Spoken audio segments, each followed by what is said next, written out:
I'm just going to use this playlist for any rant views going forward, methinks.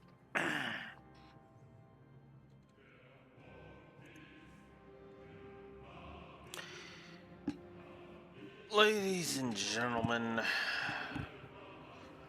Monster Hunter Stories 2's rating video. Alright, so this one was way worse than I was expecting it to be. And you can mostly thank the story for this one, ironically. This is the game that single-handedly has made me effectively executive veto the entirety of the Monster Hunter series. Because I don't want to talk about these games anymore, because I'm just going to be reminded of this crap, you know? Every time I see felines in the main series, I'm going to see fucking Navirou and all the other shit. Every time I see a Rathalos, I'm going to be reminded of how of the Rathas, and every time I fucking see any kind of hunter, I'll be reminded of the stupidity that is Kyle from this game. These are bad games. Monster Hunter fans deserved better than this. JRPG fans deserved better than this. And Capcom should be ashamed of themselves. 9 sessions, -46 to the story, -7 to gameplay. Let's get into it. So let's start with the positives. What few positives there are here. Cartoony tone, very Dragon Quest-y. Sprite work, brickwork, doodad usage, limb effect, Dragon Quest effect. This is something seeming to be lighthearted, but is actually really, really dark. And this game really is. This story really is dark. Gameplay, story integration, and good voice acting. Because despite the character sucking, the voice acting was actually pretty on point. That's it. 8 presentation positives.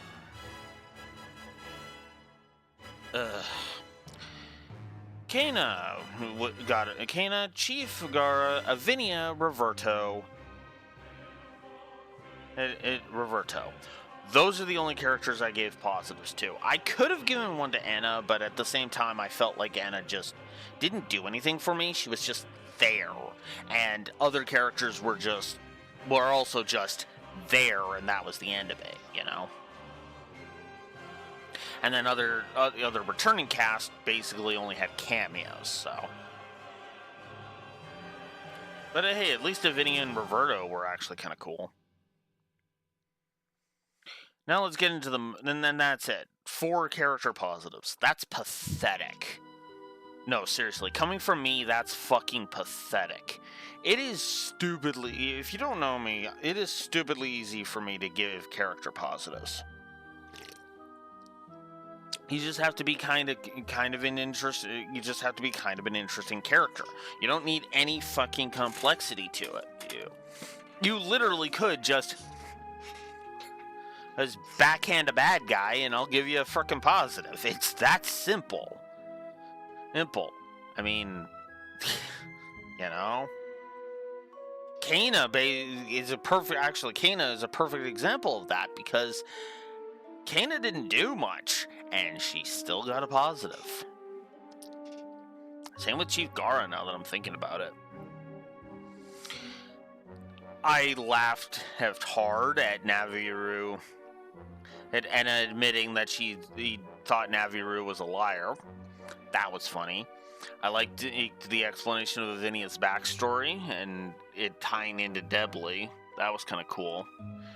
This thing is all over the place in terms of its use of external continuity, but we can get into that in the negatives.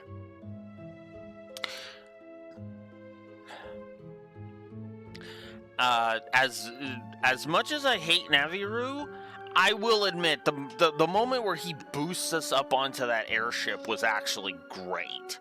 Hey, so credit where it was due. I actually really liked the whole bit with when Cheval showed up and saved us. Cheval showed up and was kind of awesome. He ends up getting badly written later, but you know what? He pulled an agate, so cool. And I thought the ending was actually kind of nice. Fake out death with Ratha notwithstanding. 17 positives. That was it. Let's get to the negatives. Voice direction. Bad. Just across the board, bad. It's more apparent when one divorces it from the writing. It's more apparent when you divorce it from the writing, though. Right? Fake drama is all over the fucking place in this thing. I mean, specifically my biggest hangups was the hunters and Lilia forgetting what happened to the first game. More on that second part later. Triple negative for fake drama. I fucking hate the dialogue in this game. Triple negative for the goddamn dialogue, because seriously, fuck it.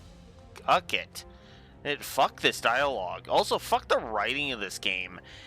It's bad Saturday morning cartoon. It's the kind of fucking shit where they just put shit on the screen for the sake of having shit on the screen, you know? And everything relies on every character being a paint thinner guzzling dipshit on top of that. So it's like, what the fuck are we even doing here, you know? I gave a negative to the plot, mostly because of one very simple problem with it. What fucking plot? There's no plot to this damn thing. Oh, there's a storyline that we're following, but it has no cohesion, it has no elegance, and it has no fucking tangibility. Ugh.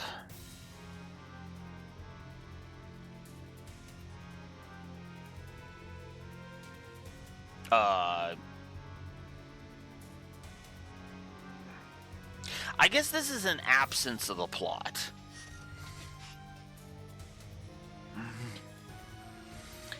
So yeah, that's for an absence of plot, and then the plot itself is also garbage. So yeah, I worded this wrong, but I'm gonna stick to four negatives for the fucking plot. So this first one is what fucking plot? This is specifically for the absence of the plot. And then the triple is for the plot itself just sucking ass, because the plot of this game is literally Ratha is the Wings of Ruin. No, he's not. Yes, he is. No, he's not. Yes, he is. No, he's not. Yes, he is. No, he's not. Yes, he is. Fuck off!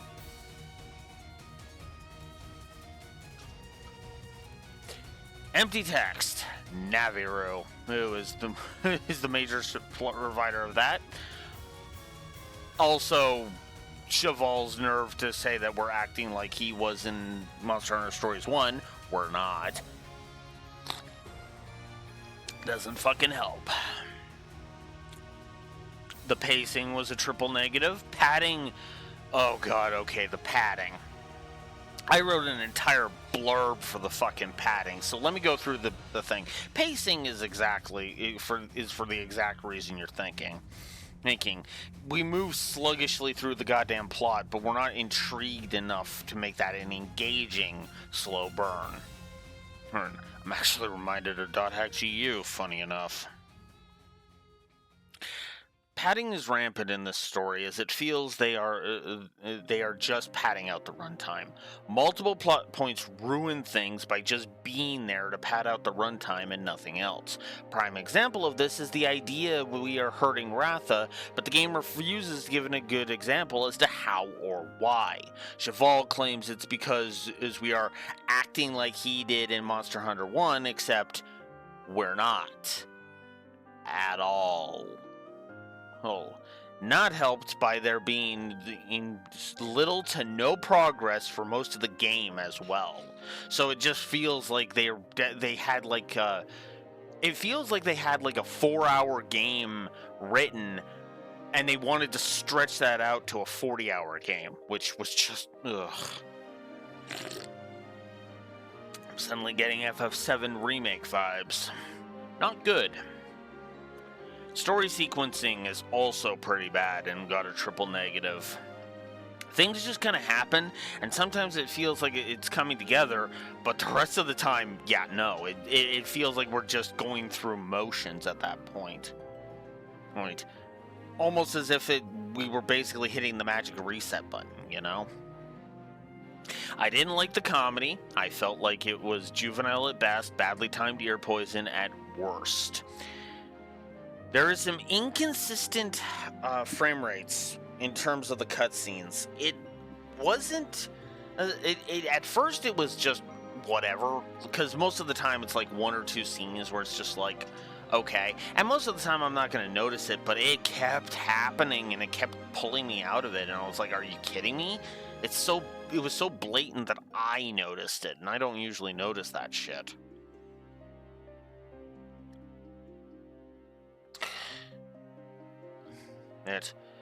Then there's cutscene incompetence, which is just all over the goddamn place with this thing. Oh god, the external continuity with Stories 1 is bad, and there are several times where both me and viewers were wondering if this was an alternate timeline, which it is not. Like, we literally had to question that based exclusively on frickin' Ilya's bullshit. So that was a triple negative. 34 presentation negatives. God, I hate that. Then there's the character negatives. Naviru was a triple negative. You all saw that coming. Kyle. This is the hunter dude that joins us twice. He is probably the stupidest and most poorly written character I have encountered in a while. He is arrogant, stubborn to the point where you'd swear he was brain dead, and even continues to treat our Ratha as a threat, even after he has seen proof it is not. Because, let's face it, it isn't until Zellard fucking forces the issue that our Ratha actually does become a threat. Ilya was a negative because she was badly written garbage. Cheval descended into becoming an empty text asshole. Oh, so he ended up getting one negative. And that's it. So 8 negatives for characters. Now into the events. I gave the intro 2 negatives. I chopped it after we depart the starting island, after we depart Hokolo Island. So there's that. I gave a negative to Naviru's donut joke, which is just no. That's when he's trying to describe donuts to the Wyverians, to the elves. Not funny. The reveal of Alwyn's allergy it felt mean-spirited to me, and it felt like they were just making fun of people who are allergic to cats. Not cool. Not cool in the slightest. When we learn of the legend of the Wings of Ruin, it is dumb. As the answer is staring the characters right in their face, and the scene slants itself until Zellard basically brings up the blindingly fucking obvious that it becomes tonal whiplash. So, then Ratha shows that it ends up having potential to become the Wings of Ruin. This is spotted by Kyle, and that prompts him to capture us and our Ratha, and leads to us being interrogated by Lilia about whether or not Ratha is actually Razorwing Ratha after it destroyed a couple of windmills. I'm sorry, what? Are you telling me that a normal Rathalos can't destroy a couple of windmills? I call bull on that. Okay? I have never actually played Monster Hunter, so I've never fought it in the main series, but I fought a fucking Rathalos. I'm pretty sure it was a Rathalos. I was in Metal Gear Solid Peace Walker. Yeah. Yeah, you're telling me that thing couldn't fucking destroy one of those stone windmills? Fucking bite me. I mean, I could see it not being able to destroy, say, you know, the big shell. Not big shell. Fuck, what was it called? Oh, the Mother Base in Peace Walker. I could see it not being able to destroy Mother Base. I could. But even then, I would question that, you know? So that was the problem. So it's conclusion jumping. And then there's Ilya, who should be vastly smarter than that, which is just awful. And she would have a point if Kuon was a crater. It's not, for the record. Ugh, fuck off.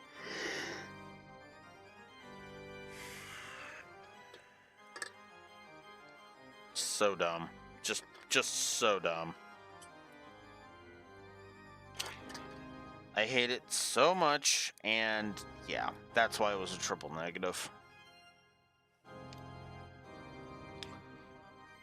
And then, Lilia finally trusting us comes out of fucking nowhere. It isn't because we proved ourselves, which we shouldn't have needed to in the first place, but whatever. But because a letter from Simone tells her the blindingly fucking obvious. I'm not even joking. Like, what happens here is Ilya doesn't trust us. Then she sends us then she sends us on a couple of quests with the Roberto. And then, as we're leaving, she receives a letter from Simone, which basically says, you know the bond between humans and monsters. Monsters better than anyone. Which is what she was forgetting the whole fucking time. No, that doesn't fucking work. God damn it. Damn it, Ilya, no.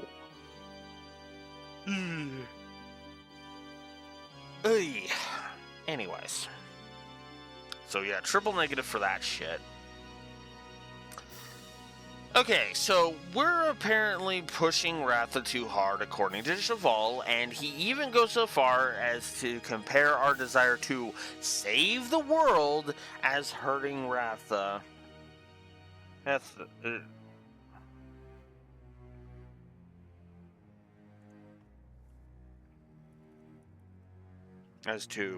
should say, describe our desire to save Ratha as our desire to save the world as hurting Ratha, and the writing refuses to fucking elaborate. So that was a full 3 negatives right there.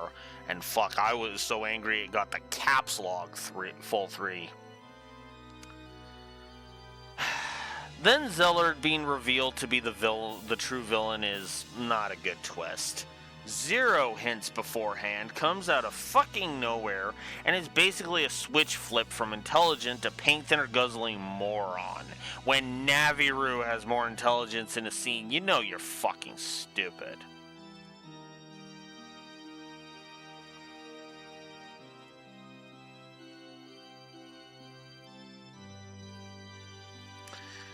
And then our Ratha becoming Razewing Ratha is a giant plot hole, in my blunt opinion.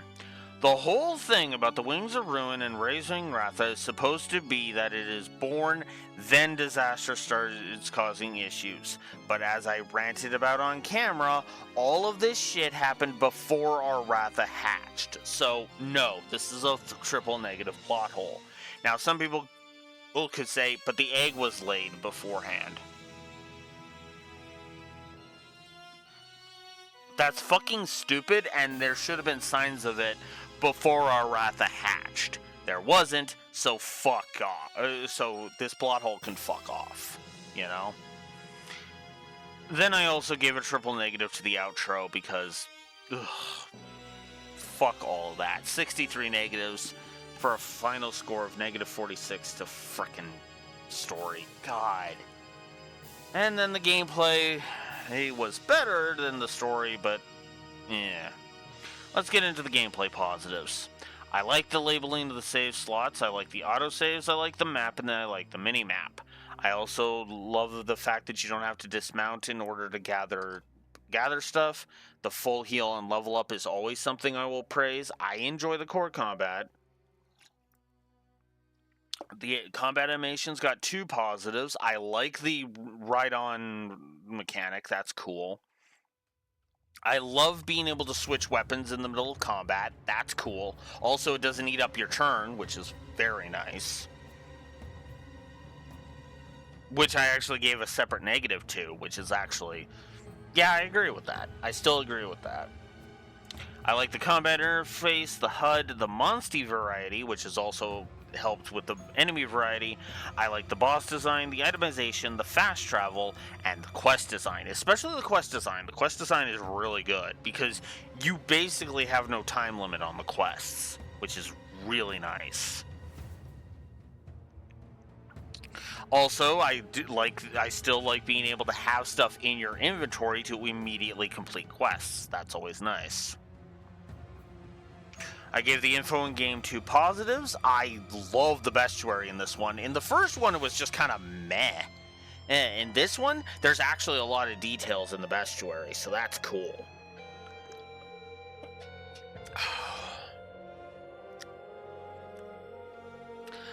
I gave a quality of life positive. I gave a triple positive to the game constantly replenishing your hearts, so effectively that's 4 quality of life positives, which increases to 7 because quick finish is fucking amazing in this game. It is effectively the Earthbound quick finish.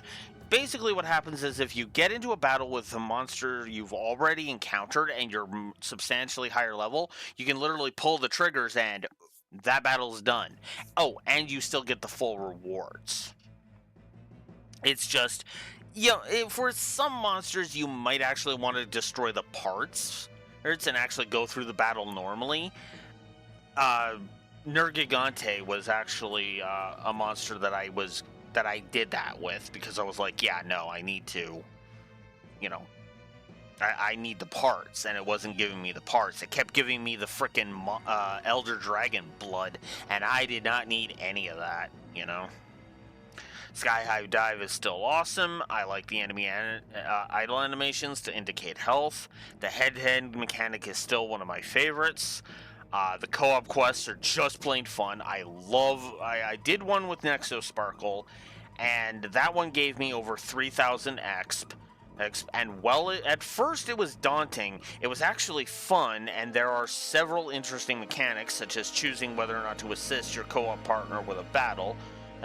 So I gave the co-op a triple positive, as I feel they're well crafted. I also give a positive to the fact that you can decide whether or not to assist in combat, and I also gave a positive to being able to gather lucrative rewards regardless of having another player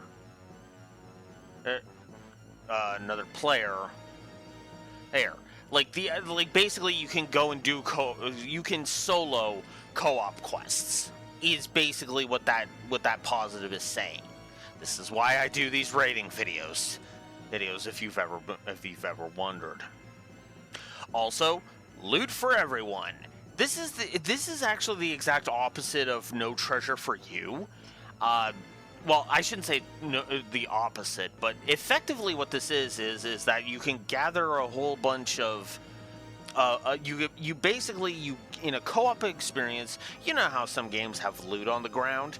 In say Borderlands, it's whoever gets that loot first. Well, if Borderlands was like this, and let's say you get Sledge's shotgun, well, your entire party would be able to pick up a copy of Sledge's shotgun. Imagine that for a second. Instead of who wants Sledge's shotgun, it's we all get Sledge's shotgun. I kind of prefer that method of multiplayer loot, if I'm honest. When it gets there, I think the viscerality is on point. Status effects do not last, with the exception of frostbite and overheat, which are location specific, so that's nice. They both still got negatives, though. There's the gameplay story integration. I like, and then, so 47 presentation positives to the gameplay. I like fighting the second Anjanath with Kena. I gave the intro on the gameplay a positive.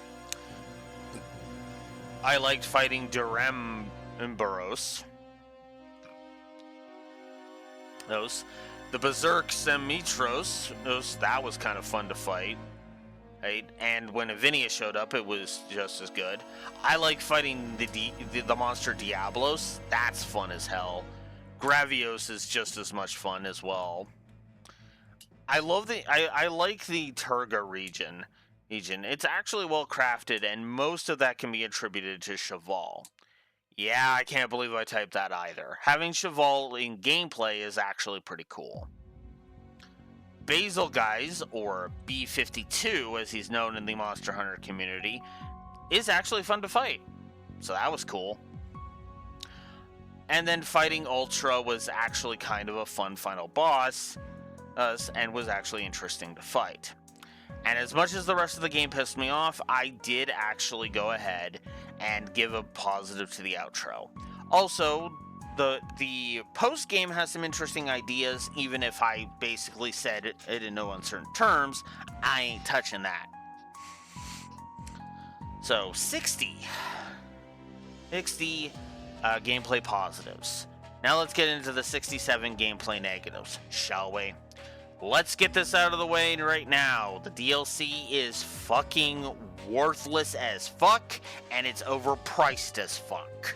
Negative. Just the one.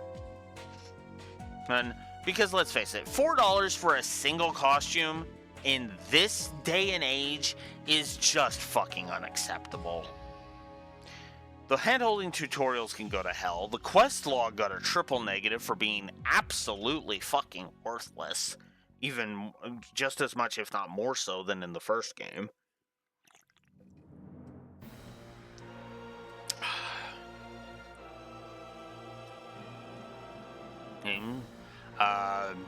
Naviru's text spamming returns, complete with some instances of us, of when we're in a monster's den. In the text spam actually forces us to stop in place, which is just stupid. Having to grind your monsties up from level 1 is still bullcrap and still a triple negative.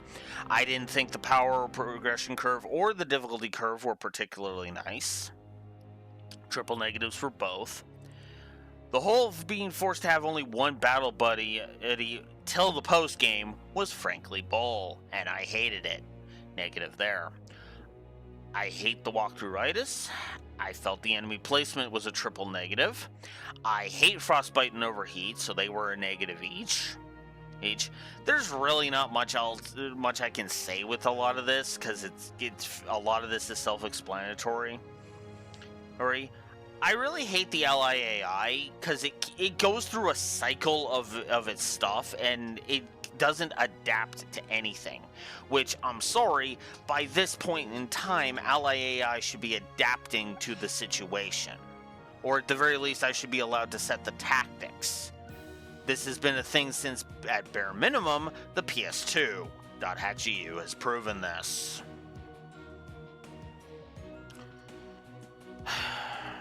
And even if it didn't, Persona did. Anyways,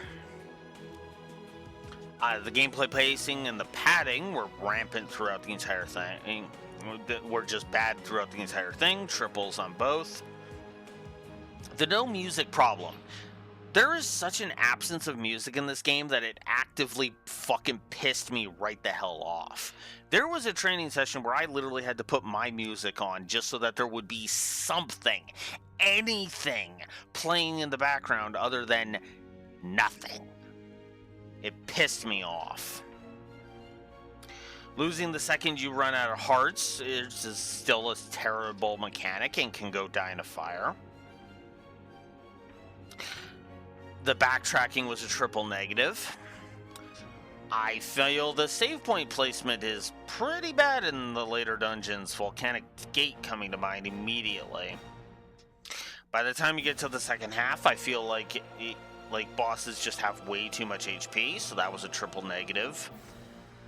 Flying in Ratha feels wonky as fuck.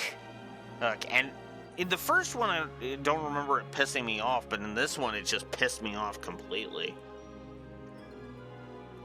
Not good. I hated chasing down the Basarios. That was just goddamn annoying. Mount Harzgai is just not a dungeon I like. It was just so stupid. The Crimson Kuropeko. Fuck, I hated fighting that damn thing. Constant debuffs, hits like a truck, and is a massive difficulty spike from the last dungeon. Triple negative there.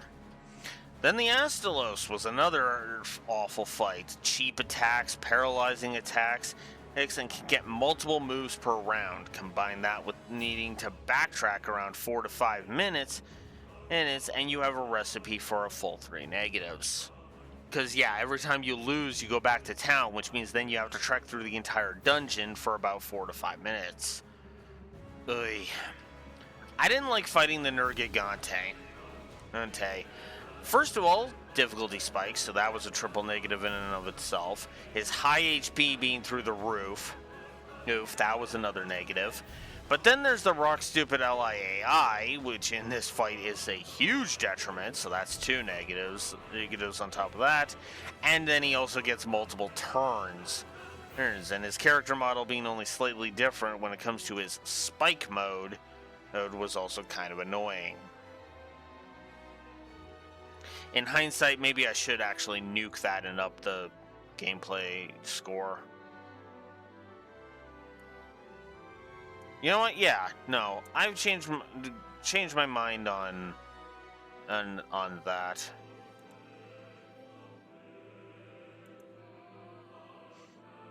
Alright, we're just gonna nuke that, which means I have to adjust. Just a thing. Give me a moment.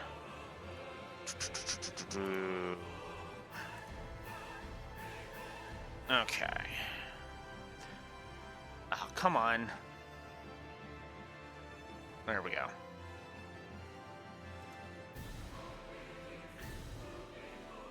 That's 64, which means that is a -4.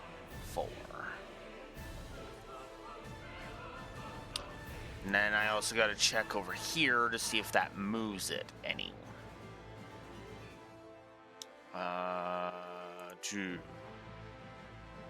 No, that's Stories 1. Stories 2 is down here. Believe it or not, that does not actually move it. Wow, even me nuking an entire triple negative does not actually change its position. 1, 2, 3, 4, 5, 6. It's still 7th from the bottom. Damn. That's actually kind of great.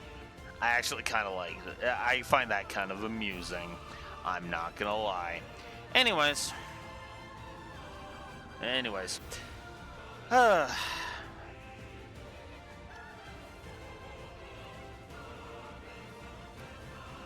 We'll just say period there. And then fighting Razewing Ratha was the second worst fight in the game for me. Hey, but not for the same reasons as Nergigante. Here, it was one and only one thing that fucks this fight other than you losing your Ratha. That's for this fight, and that is the fact that Razewing gets multiple attacks in a row.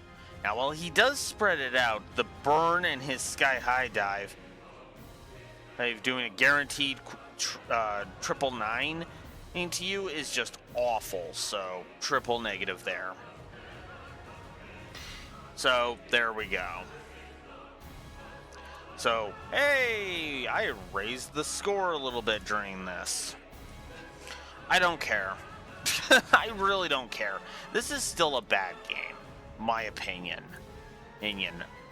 I don't like this game. I feel it's crap. And I don't think you should buy it. I don't know what else I can say at this point. This is a bad game, and I think it deserves to just to not be played. I don't like this game. It is that simple. Monster Hunter Stories 2, Wings of Ruin. That's the end of that. But now comes the question of what next, because the next is .hack GU, and I did say I was doing these, like I was doing these separate, like doing those ones separate. Am I doing the rating videos separate? Well, I guess that would make the most sense. It's just a case of, am I scheduling it past the thing? Well, hopefully my .hack doesn't take until the end of May for that to happen. I am, of course, on the tail end of April, for those that are curious. So there's that. Anywho, I am going to chop this one off. Speaking of which, I'm going to chop this video off. And I will go work on other stuff. So, until next time, Blue Wolf Alex of the Lore Walkers signing out. Have a good one. Later.